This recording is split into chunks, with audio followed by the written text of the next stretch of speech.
visi misi bupati atau wali kota atau apapun itu tinggal visi misi. Tidak dibangun bersama dengan DPR membuat visi misi. Harusnya kan bersama-sama. Karena kita ini sama-sama pejabat pemerintah, pelayan pemerintah, pelayan rakyat. Kalau visi misinya pada nggak nyambung, kami DPR nggak mau tahu. Ini kan mau pilkada nih. Bagaimana kita menanamkan kepada mereka, pilihlah calon pemimpin kita dari calon-calon yang ada itu yang dianggap memang nanti bisa menyuarakan bagaimana sebenarnya daerah ini mau dibawa kemana agar masyarakat itu lebih merasakan ada pemerintah di tengah-tengah mereka.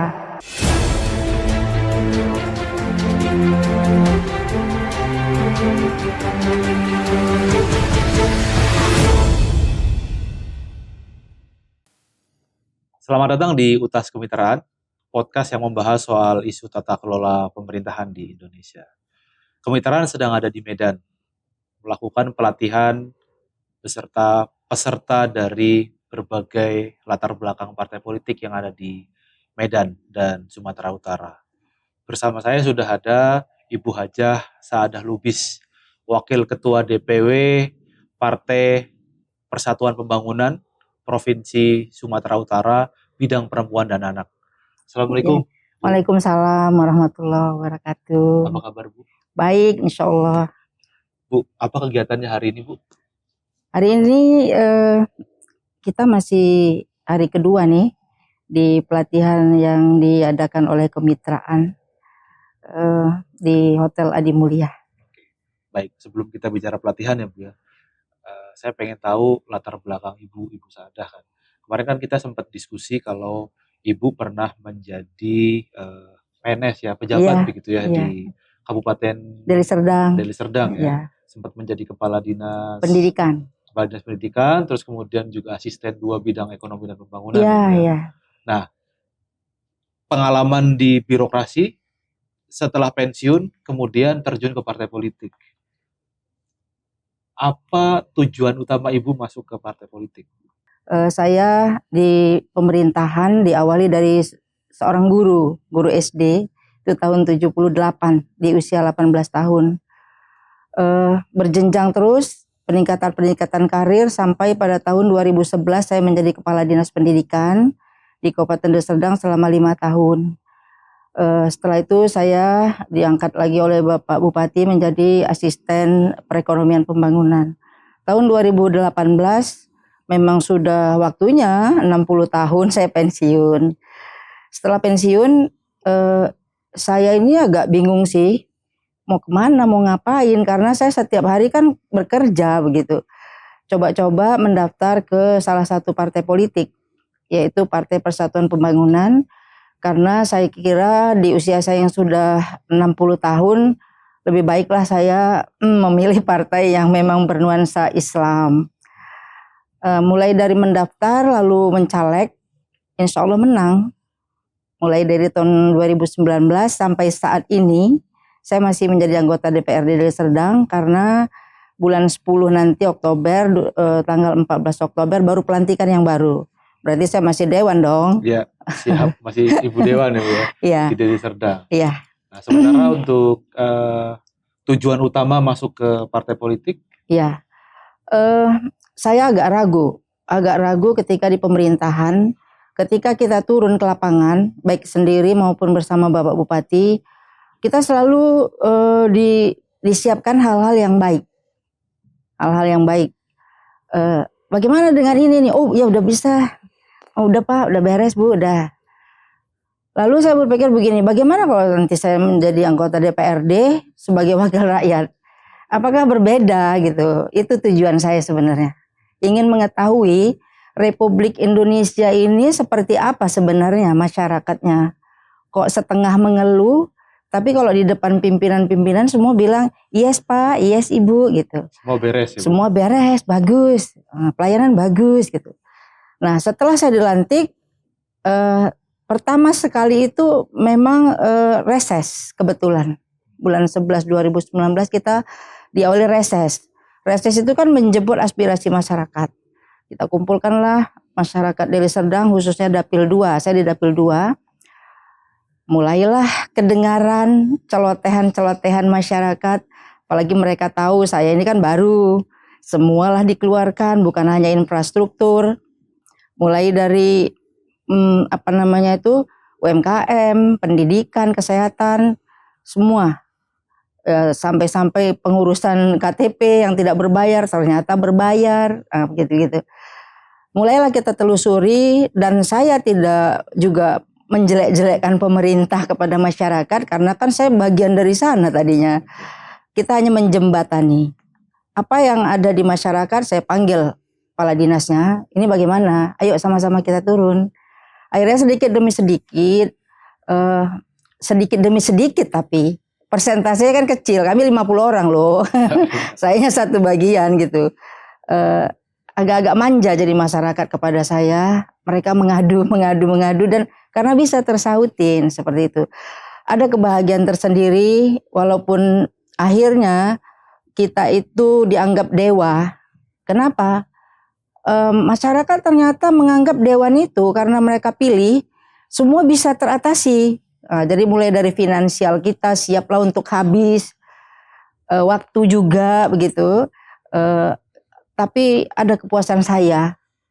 Ternyata selama saya 40 tahun di birokrasi itu, banyaknya dosa saya rupanya. Hanya menerima hal-hal yang baik-baik saja.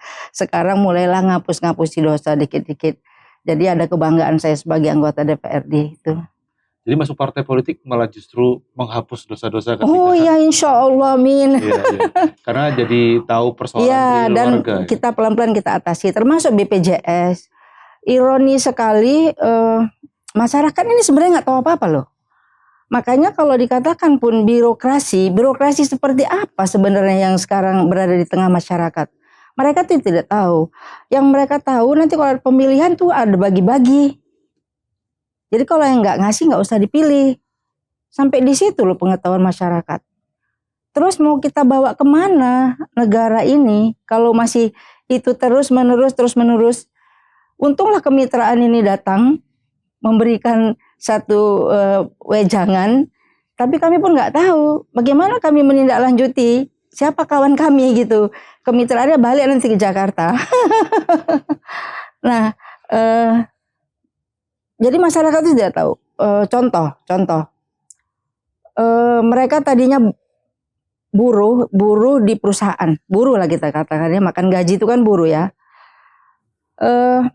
Ketika mereka menjadi buruh di perusahaan, BPJS mereka tertanggung oleh perusahaan. Tapi perusahaan ini seperti lebih kejam dari penjajahan. Masuk itu pakai apa jenengiku? Outsourcing. Kontrak gitu ya? Ya, di kontrak. Yang gajinya itu sebenarnya dari perusahaan sekian. Tapi mereka kan tidak langsung menerima dari perusahaan, kan lewat outsourcing menerima. Berhenti itu terserah dari perusahaan mau pakai lagi atau tidak. Jadi tidak ada jaminan. Buruh-buruh ini tidak ada jaminan kapan mereka itu dipakai, sampai kapan. Bahkan itu mengeluarkan uang loh untuk mau jadi buruh gitu. Nah, ada pembayaran di depan. Nah, jadi ketika mereka sudah diberhentikan, istilahnya dirumahkan, itu istilahnya cantik loh, dirumahkan. Seolah-olah nanti dipanggil lagi. Ketika mereka dirumahkan, diputus BPJS-nya. Ketahuannya sakit. Tidak bisa lagi menggunakan BPJS itu. Tidak karena bisa. Nunggak gitu. Iya. Kemana mereka mengadu? Ke dewan-dewan yang terhormat. Bagaimana kami mengatasinya kalau tunggakannya ada yang 2 tahun? Memang dilematis sekali lah, birokrasi dengan kami di DPRD itu tidak sinergi dalam hal ini, sehingga kami hampir kewalahan mengatasi kebutuhan masyarakat. Ya gitu. Jadi marilah kita lihat lagi lewat kemitraan. Jangan mainnya di atas saja. Tengok ke bawah dulu sekali-sekali derita-derita rakyat itu. Karena kita pun nggak mau juga kemitraan ini dianggap alah ini aja nggak jelas ya kan. Jangan Padahal jadi birokrasi ya Bu ya. Jangan jadi birokrasi Taunya yang baik-baik iya saja. gitu. Makanya jalan-jalan ke bawah, lihat apa sih derita masyarakat itu biar dibahas nanti di apa namanya di lembaganya ya. Derita rakyat itu sangat pahit. Kenapa? Karena untuk mereka bisa menjadi buruh pun di perusahaan di sebelah rumahnya itu tidak bisa karena mereka tidak punya ijazah. Padahal di rumah sendiri ya, ibaratnya di kampung sendiri ya. Itu mana CSR-nya? Nah, CSR itu apa saja sih? Apa tidak termasuk kan persentase keberadaan perusahaan di daerah itu dia harus merekrut 20% minimal atau Orang berapa ya? lokal begitu ya. Orang lokal. Tapi ternyata nggak bisa dengan persyaratan ijazah lah dan lain sebagainya. Masa nyapu halaman aja pakai ijazah? Tolong ya kemitraan, bagaimana ini caranya? Mumpung kita masih bersama-sama nih, saya nggak tahu lagi mau ngomong sama siapa. Saya hampir beli selasiban mau plester mulut aja, udah males ngomong nih. Nggak tahu mau Karena ngomong apa. Terus nggak bisa ada solusi ya. Iya gitu. Nah, kan ada tadi kalau Ibu Hajah bilang ada perbedaan menjadi birokrat dan menjadi anggota legislatif. Iya, legislatif. Menjadi birokrat itu taunya ke daerah itu pasti dilakukan yang baik-baik saja.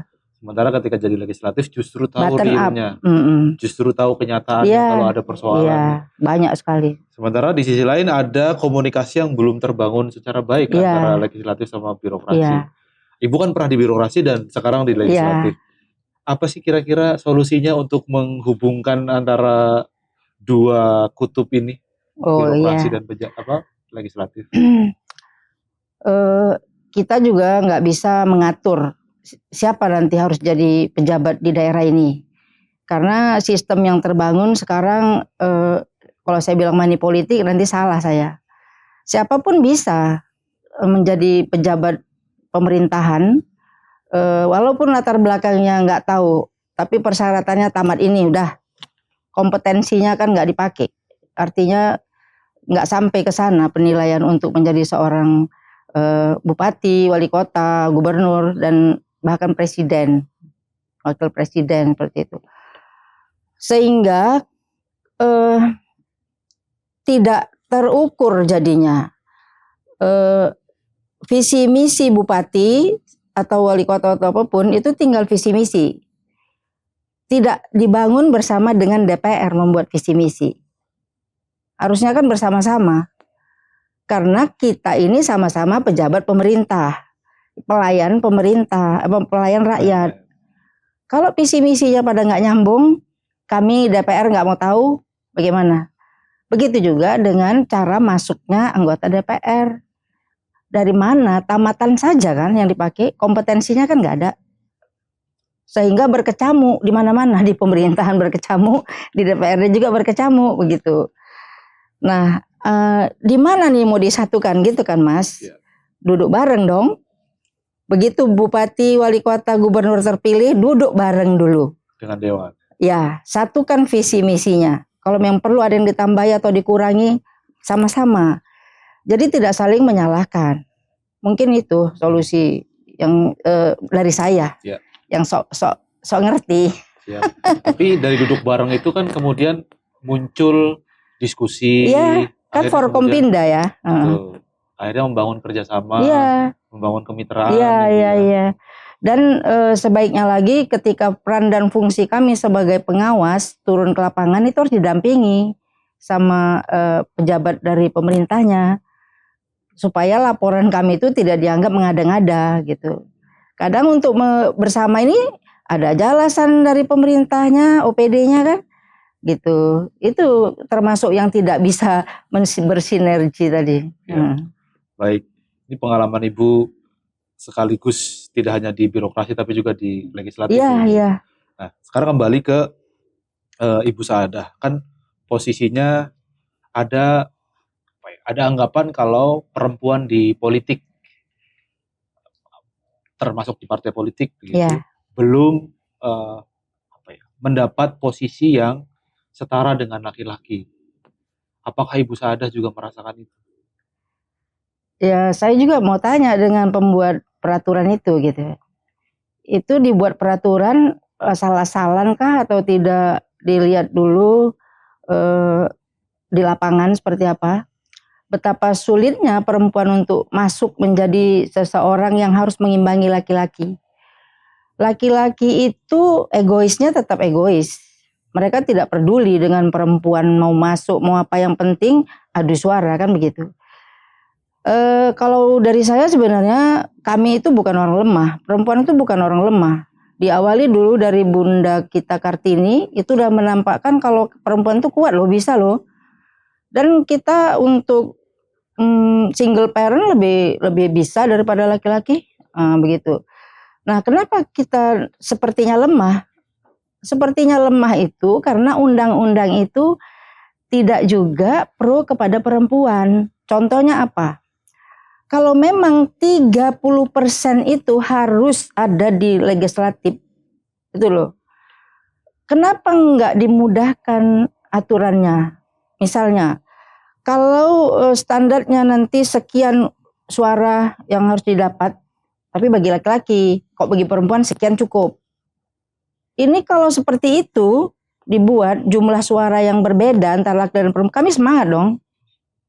Tapi ketika jumlah suara itu tidak berbeda, dan yang bahayanya lagi memang masyarakat kita belum berada di ranah politik yang pasti, demokrasi juga mereka tidak paham, yang mereka tahu siapa yang kasih itu yang mereka pilih, kami pasti agak tersudutkan. Jadi siapa perempuan-perempuan yang bisa duduk itu perempuan hebat loh sebenarnya, bisa menerobos. Itu saja. Jadi undang-undang itu tolong dibenahi, jangan di awal manis-manis kalau caleg harus 30% perempuan, tapi asal-asalan perempuannya entah siapapun. Yang penting namanya Aminah, Aida, itu perempuan itu ya kan? Poinem gitu kan? Itu perempuan. Tidak dapat suara tidak apa-apa. Itu kan zolim. Tolong ini dulu diperbaiki undang-undangnya supaya balance. Kebutuhan negara pun bukan untuk laki-laki aja. Suara kami untuk menyuarakan perempuan sehingga misalnya KDRT atau pelecehan dan lain sebagainya itu bisa akan teratasi ketika memang benar perempuan itu ada 30% di legislatif seperti itu. Jadi bisa menyuarakan hal-hal yang terkait dengan perempuan dan anak ya. Iya. Menurut Ibu kan tadi bicara undang-undangnya, undang-undangnya berarti di level pusat. Iya. Kalau di level partai politik sendiri, apa yang harus dibenahi terkait dengan isu perempuan tadi? Partai politik kan ikut undang-undang, satu garisnya itu. Betul. Iya. Dan dimanapun laki-laki memang nggak pernah dewasa itu, jadi egois terus. Harus undang-undangnya yang dirubah. Kebijakannya. Di pusat ya. Iya.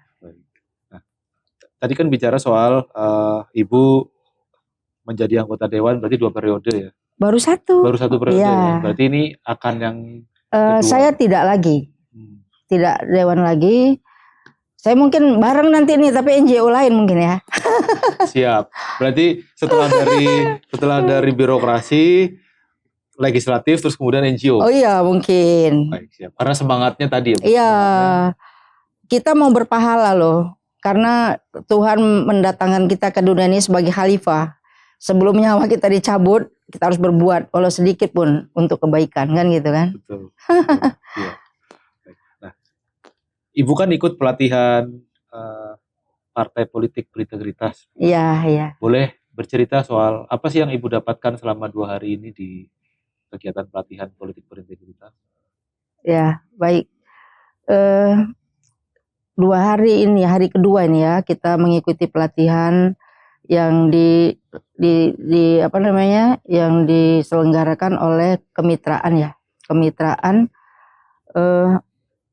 tadinya saya pun belum tahu nih kemitraannya apa ya gitu. Ternyata itu satu lembaga yang memang bergerak di bidang pemantauan juga terhadap bagaimana pemerintah dan